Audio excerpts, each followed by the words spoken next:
Another issue of importance to me has been the issue of Israel and Palestine.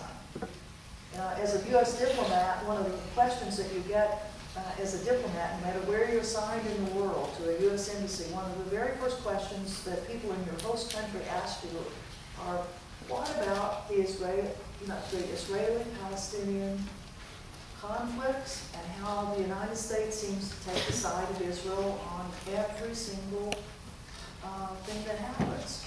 And don't you have kind of like unbalanced policies?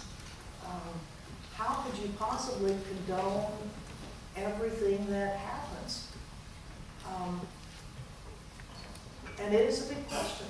I mean, where we have right now the peace process that is not really going on. It went to a bit of a start, but it's kind of floundered because of the issue of illegal settlements, of settlements that are going on, of more Israeli settlements going into Palestinian areas. You know, a lot of Americans don't really have much of a sense of what has happened in the with the creation of the State of Israel in 1948. That was taken from land that was called the Palestine Mandate, where Palestinians and some Jewish people, but primarily Palestinians, had been living for centuries and centuries and centuries. And because of the terrible Holocaust that happened during World War II, where 6 million members of the Jewish faith were killed by the Nazis, that the international community said, well, maybe it's time that there be a state where Jewish people can live, and we will take it out of the Palestinian area in the Holy Land, because many members of the Jewish faith want to have a place in the Holy Land. So they took lands that belonged to other people that had deeds to them, and arbitrarily said, okay, out of this Palestine mandate, 52% is going to go to the new state of Israel, 48% will the Palestinians can have, and if you are a Palestinian and happen to live in that part of the 52%, well, sorry.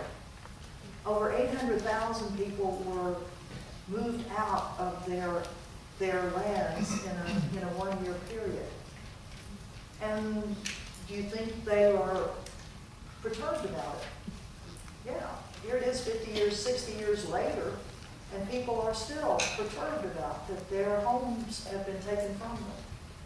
Now the 48% that initially belonged to the Palestinians is now down to 22% because of illegal settlements that the Israeli government has been encouraging, condoning, and paying people to live in, and paying people to come to Israel to live.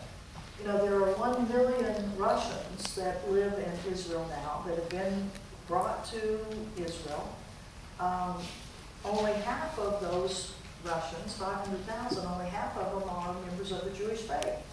The others are Russians that the state of Israel needed to have come in to be a part of the settlement process, to go live in areas where new houses would be built, but it wasn't built on Israeli territory, it's on Palestinian territory. Well, over the years, there have been battles over that. There have been battles in the 50s and the 60s, the 67 war, the 72 war. There have been brutal things that have happened from both sides.